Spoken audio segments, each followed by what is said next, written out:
The second episode of Marvel Studios' What If ends with a major cliffhanger build-up scene that more than likely we're going to have to wait a while for it to pay off, specifically for the second season. But that doesn't mean we're not going to talk about it right now and what it could lead to. So, let's get to that.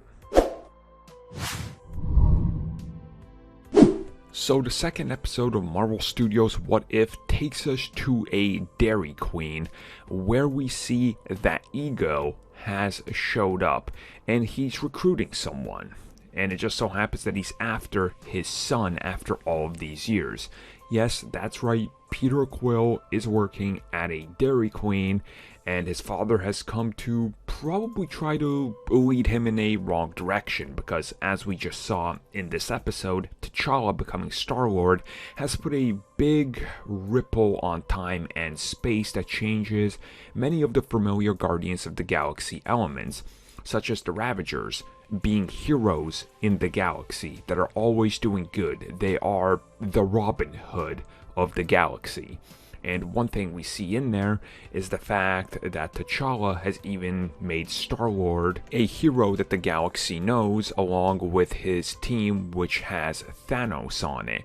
Now, at the same time, Ego has quite clearly been searching for his son, and he's found him.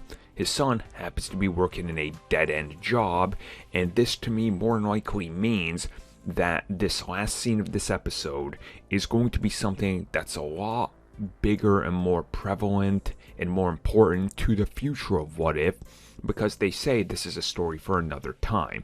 My guess would be when they get to remixing Guardians 2, we're going to see more of the Ravagers and more of the Guardians going up against Star-Lord, who is probably going to have very much villainous tendencies that are pushing him in a new direction, because his father is going to probably promise and give him a better life than what he has working at a dead-end job at best. And I do like this scene because, again, it's given me hope that, like the second episode of What If, it's taken just enough to start to deviate in radically new ways while also being familiar.